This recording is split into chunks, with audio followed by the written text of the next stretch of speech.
അപ്പൊ പേരോടിനിപ്പോ മറ്റേ വിഭാഗം പറയുന്നത് എന്താണെന്നറിയോ? ഒറിജിനൽ വഹാബിയേക്കാൾ കടുത്ത വഹാബിയാണ് പേരോട് എന്നാണ് ഇപ്പൊ പറയുന്നത്. അപ്പുറത്തുള്ള സമസ്തക്കാര് എന്താ പറയുന്നത്? ഒറിജിനൽ വഹാബിയേക്കാൾ കടുത്ത വഹാബിയാണ് പേരോട്. ഒന്ന് ആലോചിച്ച് നോക്ക് സുഹൃത്തുക്കളെ. എപ്പുറത്തുള്ള സമസ്തക്കാർ, ഞാനൊരു സമസ്തക്കാരനാണ്. ഇതുവരെ ആരെങ്കിലും സമസ്തയുടെ ആരെങ്കിലും അങ്ങനെ പ്രസംഗിക്കുന്നതായിട്ട് നമ്മൾ കേട്ടിട്ടില്ല.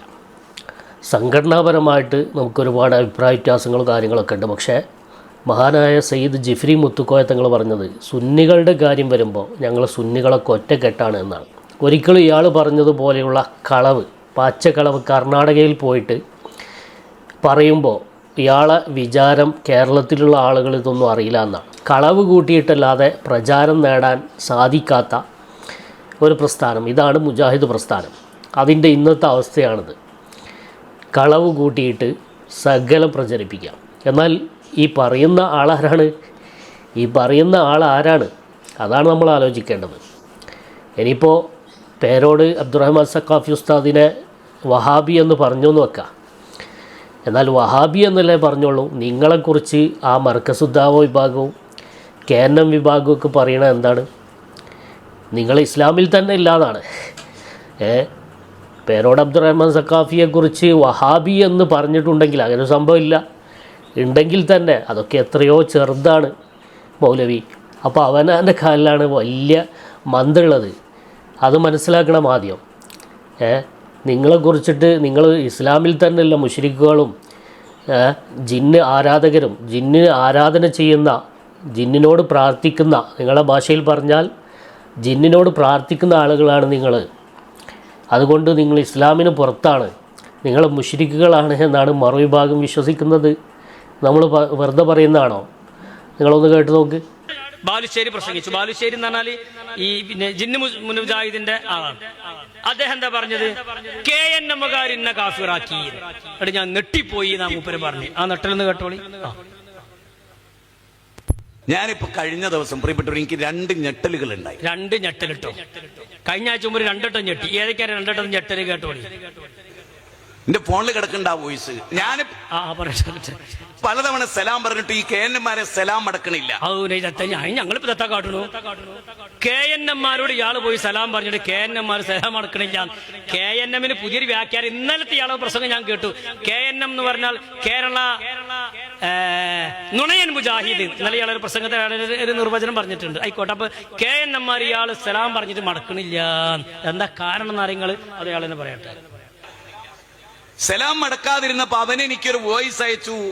ആ വോയിസ് എന്താ പറയുന്നത്? ഞാൻ അബൂജഹലിനെ പോലെ മുശ്രിക്കാണ്, അതുകൊണ്ടാണ് സലാം മടക്കാത്തത്. അങ്ങനെ തന്നെ നിങ്ങൾ അബൂജഹലിനേക്കാളും തരം താഴ്ന്ന ആളാണെന്ന് KNM-കാരൻ ഈ പിന്നെന്താ പറയാ ജിന്നൂരി മുജാഹിദിനോട് പറഞ്ഞു. എന്നിട്ടോ KNM-മാരനാട്ടോ പറയണേ? ഞങ്ങൾ പറഞ്ഞിട്ടില്ല. ഞങ്ങൾക്ക് ആ പണിയില്ല. ഞങ്ങൾ അതിന് ഒരാളെ നരകത്തിലാണ്, അത് മുശ്രിക്കാണ് ഞങ്ങൾ പറയലില്ല. നിങ്ങളാണ് നാഴികക്ക് 40 വട്ടം അത് പറയാറുണ്ട്. ഞങ്ങളത് പറയലില്ല. ഞങ്ങളെ പണി അതല്ലേ. അങ്ങോട്ട് വേറെ പണിയുണ്ട്. നിങ്ങളെ പണിയല്ല ഇങ്ങനെ നരകത്തേക്കാക്കണ മുശ്രിക്കാക്കണ പണി. നിങ്ങൾ ശ്രദ്ധിച്ചോളാം. ഞാൻ ആരാണ്? അബൂജഹലിനെ പോലെ മുശ്രിക്കാണ്. ആയിക്കോട്ടെ. നിങ്ങൾ നിങ്ങളാണ് തെളിയിച്ചു കൊടുത്താളി. എന്നാ പ്രശ്നം തീരൂലേ? ഇവിടുത്തെ അമ്പലത്തിന്റെ ഉള്ളിൽ കയറി ചെന്നിട്ട് ആ പാവപ്പെട്ട ജനങ്ങളെ പച്ച തൗഹീദിലേക്ക് ക്ഷണിച്ച എന്റെ മുഖത്ത് നോക്കി. അത് പച്ച നോണേട്ടോ. ഒരു സ്ഥലത്തും അമ്പലത്ത് പോയി ഇയാൾ തൗഹീദ് പറഞ്ഞിട്ട് അവിടെ രാമായണം പാടിപ്പോയല്ലോ. അത് വേറെ കാര്യം. അമ്പലത്ത് പോയാണ് നിങ്ങളൊക്കെ തൗഹീദിലേക്ക് വരികയാണ്. ഒരൊറ്റ പറയുള്ളൂ. പിന്നെ ഫാൻ തിരണിയാ കാണുക. കാച്ചാണ്ട് വിടുക. അപ്പൊ അദ്ദേഹത്തെ KNM-കാര് മുശ്രിക്കേന്ന് വിളിച്ചു. അപ്പൊ മൂപ്പരാണ് നെട്ടീന്ന. അടുത്ത വേറാൾ നെട്ടിയിട്ടുണ്ട്. സക്കരിയ സൊലാഹി. അയാൾ പറയാണ് ഇന്നെ പുറത്താക്കിക്കണ്. എന്തേ? ഞാൻ മുശ്രിക്കാണോലോ പറയട്ടെ. നിങ്ങൾ ആലോചിച്ച് നോക്കൂ. ഇപ്പൊ എന്താ ഉണ്ടായത്? ഒന്നും ഉണ്ടായില്ല. ആകെ പിടുത്തം വിട്ട്. എന്തുണ്ടായിന്നോ? ആലോചിച്ച് നോക്കൂ. ഇപ്പൊ എന്താ ഉണ്ടായത്? എന്നെ പുറത്താക്കിയത് എനിക്ക് പ്രശ്നമില്ല. ഞാൻ പുറത്ത് നിൽക്കാൻ റെഡിയാണ്. പക്ഷേ പുറത്താക്കിയവരെ ഔത്തുക്കൂലല്ലോ. ഉറപ്പന്നല്ലോ. എന്നെ പുറത്താക്കിയാണ് ഞാൻ പുറത്ത് നിന്നോളാം. ദത്താപ്പ് പുറത്താക്കിയ പിന്നെ പുറത്ത് തന്നെ നിൽക്കേണ്ടി. നിങ്ങൾ ഔത്തുക്കണ്ട. നിങ്ങളെ പുറത്തന്നെ നിന്നാളി. എന്റെ പുറത്താകാൻ കാരണം അവർ ശിർക്കാരോപിച്ച് പുറത്താക്കി. വല്ലാത്ത ജാതി. മൂപ്പരെ ശിർക്കാരോപിച്ച് മൂപ്പര് മുശ്രിക്കാണ് പുറത്താക്കി. എനിക്ക് പ്രശ്നമില്ല. ഞാൻ പുറത്ത് നിൽക്കാൻ റെഡിയാണ്. പക്ഷേ ശിർക്കാരോപിച്ച് പുറത്താക്കി. അതാണ് സഹിക്കാൻ കഴിയാത്ത. ഞങ്ങൾക്കും സഹിക്കാൻ കഴിയൂലെന്ന്. നിങ്ങളെ മുശ്രിക്കാക്കിയപ്പോ നിങ്ങൾക്കെതിരെ ശിർക്ക് ആരോപിച്ച് നിങ്ങൾ കാഫിറാണെന്ന് പറയുമ്പോൾ നിങ്ങൾക്ക് വേദന ആയില്ലേ? അതുപോലെ ഞങ്ങൾക്കും വേദന. ഈ വേദന എന്ന് പറഞ്ഞാൽ വാർഡ് അടിസ്ഥാനത്തിലും ബ്ലോക്ക് അടിസ്ഥാനത്തിലുള്ള സംഗതിയൊന്നുമല്ല, അത് എല്ലാവർക്കും വേദനാവും. നിങ്ങളുടെ നേതാവായ ചുഴലി അബ്ദുള്ള മൗലവി പരസ്യമായിട്ട് പറഞ്ഞില്ലേ, ഓരോരോ സനത് എടുത്ത് എണ്ണീട്ട് ആ സനതുള്ളവരൊക്കെ മുശ്രിക്കുകളാണ്, കുത്തുബിയ തോന്നുന്നവർ മൗലൂദ് തോന്നുന്ന മുശ്രിക്കാന്ന് പറഞ്ഞില്ലേ. അപ്പൊ ഞങ്ങൾക്കൊക്കെ എത്ര വേദന ആയിട്ടുണ്ട് കാര്യങ്ങള്. അപ്പൊ അവനാന് വേദന ആകുമ്പോഴേ വേദനന്റെ വലുപ്പത്തിലെന്ന് അറിയുള്ളൂ. എന്നിട്ട് കഴിഞ്ഞ 30 കൊല്ലമായി ഈ പ്രബോധന രംഗത്ത് ഇടതടവില്ലാതെ നിൽക്കുന്ന ഖണ്ഡന പ്രസംഗങ്ങളും വാദപ്രതിവാദങ്ങളും ലേഖനങ്ങളും ഒക്കെയായി പുസ്തകങ്ങളുമായി എന്നാൽ കഴിയുന്ന തൗഹീദി രംഗത്തെ സേവനങ്ങളൊക്കെ ചെയ്യുന്ന എന്നെ ശിർക്കാരോപിച്ച് പുറത്താക്കി. അപ്പൊ അതാണ് മൂപ്പർക്ക്. അപ്പോൾ ഹുസൈൻ സലഫി മനസ്സിലാക്കേണ്ടത്, നിങ്ങളെ കുറിച്ചിട്ട് നിങ്ങൾ ഇസ്ലാമിൽ തന്നെ ഇല്ല എന്നാണ് ഇവർ പറയുന്നത്. മുശ്രിക്കാക്കി എന്ന് പറഞ്ഞാൽ എന്താ? ഇസ്ലാമിൻ്റെ പുറത്താക്കിയെന്നാണ്. കാഫിറാക്കി എന്ന് പറഞ്ഞാൽ ഇസ്ലാമിന് പുറത്താക്കിയതാണ്. അങ്ങനെയാണ് നിങ്ങളുടെ കൂട്ടത്തിൽ തന്നെ ഒരുമിച്ച് ഒരുമിച്ച് ഉറങ്ങിയ ആളുകൾ നിങ്ങളെ പറയുന്നതെങ്കിൽ ഇതൊക്കെ ചെറുതല്ലേ? അതിൻ്റെ വൈത്താലൊക്കെ കൂടണോ? അവനാൻ്റെ കാലിൻ്റെ മന്ത് ചികിത്സിച്ച് മാറ്റാൻ നോക്കണം ഹുസൈൻ സലഫി. ഇനി ഹുസൈൻ സലഫി ഇതൊക്കെ പറഞ്ഞ് കൊണ്ടുവരുന്നത് എന്തിനാ അറിയോ? പേരോട് വലിയൊരു അപരാധം പറഞ്ഞു. അത് ജനങ്ങളോട് പറയാനാണ് ഇയാളിപ്പോൾ ഇതെല്ലാം പറഞ്ഞു കൊണ്ടുവരുന്നത്. എന്താണ് ആ അപരാധം? അതൊന്ന് അയാൾ തന്നെ പറയുന്നത് നമ്മളൊന്ന് കേട്ടു നോക്കാം. ആ പേരോടാണ് ഇപ്പൊ പറയുന്നത്. ഇപ്പൊ എല്ലായിടത്തും ഒരു ക്ലിപ്പ് പ്രചരിക്കുന്നുണ്ട്. എന്താണെന്നറിയോ? പേരോട് മുസ്ലിയാർ പറയുന്നുണ്ട്, സുന്നിയല്ലാത്തവർക്ക് മക്കളെ വിവാഹം കഴിപ്പിച്ചു കൊടുക്കരുത് ഉമ്മമാരെ. എത്ര വലിയ പണക്കാരൻ നിങ്ങളുടെ മകളെ അന്വേഷിച്ചു വന്നാലും അവൻ സുന്നിയല്ലെങ്കിൽ നിങ്ങൾ വിവാഹം കഴിച്ചു കൊടുക്കരുതേ. കാരണം നിങ്ങളുടെ മക്കളെ നിങ്ങൾ നരകത്തിലേക്ക് എറിയലാണത്. നോക്കണം നിങ്ങൾ, പേരോടിൻ്റെ ഒരു അവകാശവാദേ.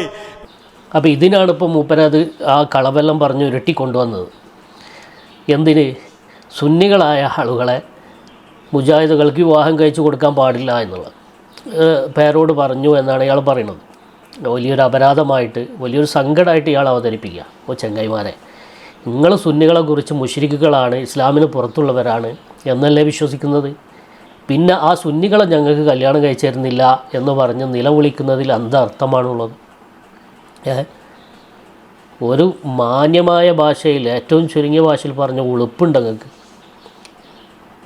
മുശ്രിക്കുകളാണ് എന്ന് പറഞ്ഞ് സർവ്വ സുന്നികളെയും അടച്ചാക്ഷേപിക്കുകയും എന്നിട്ട് ആ സുന്നികളെ തന്നെ കല്യാണം കഴിക്കണമെന്ന് വാശി പിടിക്കുകയും ചെയ്യുന്നത് എന്തിൻ്റെ അടിസ്ഥാനത്തിലാണ്?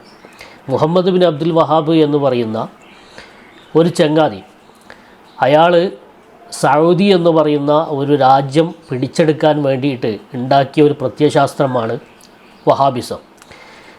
എന്ന് പറഞ്ഞാൽ അവിടുത്തെ സുന്നികളായ വിശ്വാസികളായ ആളുകളെ കൊന്നൊടുക്കാൻ വേണ്ടിയിട്ട് അവരെ മുശ്രിക്കാക്കുന്ന ഒരു പ്രത്യയശാസ്ത്രം, അവരെ കാഫറുകളാക്കുന്ന ഒരു പ്രത്യയശാസ്ത്രം ഉണ്ടാക്കിയെടുത്തു. അതാണ് ഇപ്പോഴും ഇവർ പേറിക്കൊണ്ടിരിക്കുന്നത്. അതിൻ്റെ പരിണിത ഫലമാണ് ഇവർ പരസ്പരം ശിർക്കാരോപിച്ചു കൊണ്ടിരിക്കുന്നത്. എന്നിട്ട് സുന്നികളെ മുശ്രിക്കുകളാണ് എന്ന് വിശ്വസിക്കുന്ന ഇവർ ആ സുന്നികളിൽ നിന്ന് തന്നെ കല്യാണം കഴിക്കണമെന്ന് വാശി പിടിക്കുന്നത്. ഒന്ന് ആലോചിച്ച് നോക്ക് നിങ്ങളുടെ അവസ്ഥ. ഇനി ഇത് പേരോട് മാത്രം ഉണ്ടാക്കിയെടുത്തൊരു നിയമമാണോ? അതുകൂടെ നമുക്ക് പരിശോധിക്കാം. ഇത് പേരോട് മാത്രം ഉണ്ടാക്കിയെടുത്ത നിയമമാണോ? ഇത് സമസ്തയുടെ സ്ഥാപിത പണ്ഡിതന്മാരുടെ നിലപാടല്ലേ?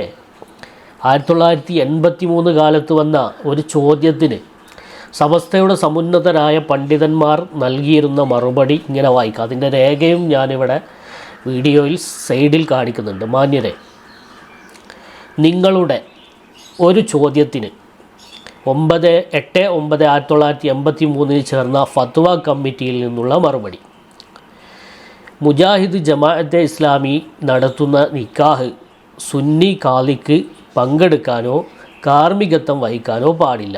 1. 2. മുജാഹിദ് ജമാഅത്തെ ഇസ്ലാമി വിഭാഗത്തിൽപ്പെട്ട വരന് സുന്നി വിഭാഗത്തിൽപ്പെട്ട പെൺകുട്ടിയെ വിവാഹം ചെയ്തു കൊടുക്കാൻ പാടില്ല. 3. മുജാഹിദ് ജമാഅത്തെ ഇസ്ലാമി വിഭാഗത്തിൽപ്പെട്ട പെൺകുട്ടിയെ സുന്നി വിഭാഗത്തിൽപ്പെട്ട വരന് വിവാഹം ചെയ്യാൻ പാടില്ല. സുന്നി വിഭാഗത്തിൽപ്പെട്ട കാസിക്ക് കാർമ്മികത്വം വഹിക്കാനും പാടില്ല. ഇങ്ങനെ തുടങ്ങിയതിൻ്റെ അവസാനത്തെ ഗണ്ണിക പറയുന്നത് ജമാഅത്തെ ഇസ്ലാമി മുജാഹിദ് വിഭാഗത്തിൽപ്പെട്ടവരെ ജുമാക്ക് എണ്ണപ്പെടുന്നതല്ല. ജുമയുടെ 40 ആളുകളിൽ എണ്ണപ്പെടുന്നതല്ല എന്ന് പോലും ഫത്വ നൽകിയത് സമസ്തയാണ്. ഈ ഫത്വ വിശുദ്ധമായ ഖുർആനിൻ്റെയും സുന്നത്തിൻ്റെ അടിസ്ഥാനത്തിൽ പണ്ഡിതന്മാർ ഇസ്തിംബാത്ത് ചെയ്തെടുത്ത നിയമങ്ങൾ രേഖപ്പെടുത്തിയ ഗ്രന്ഥങ്ങളുടെ അടിസ്ഥാനത്തിലാണ്. അതുകൊണ്ട് തന്നെ നിങ്ങളിങ്ങനെ കരഞ്ഞിട്ടെന്താ ചങ്ങായിമാരെ കാര്യം?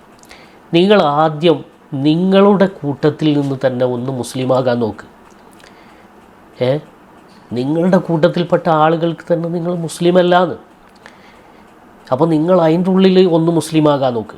എന്നിട്ട് പുറത്തുള്ള ആളുകളെ, മുസ്ലിങ്ങളെ സംബന്ധിച്ച് നിങ്ങൾക്ക് ചർച്ച ചെയ്യാൻ തന്നെ യോഗ്യത ഉള്ളൂ. എന്ത് പോയത്താണ് നിങ്ങളൊക്കെ പറയണത്? ആളുകൾ കേൾക്കില്ലത്. നിങ്ങളെക്കുറിച്ച് എന്താണ് അവർ മനസ്സിലാക്കുക? ഇങ്ങനെ വിഡ്ഢിവേഷം കെട്ടിയിട്ട് എത്ര നാൾ മുന്നോട്ട് പോകും? അതുകൊണ്ട് പ്രിയപ്പെട്ട മൗലവി, സ്വന്തം കാലിലെ മന്ദിനാഥം ചികിത്സ നടത്തണം എന്ന് വളരെ വിനയത്തോടെ ഓർമ്മപ്പെടുത്താണ്. അസ്സലാമു അലൈക്കും വറഹ്മത്തുള്ളാഹി.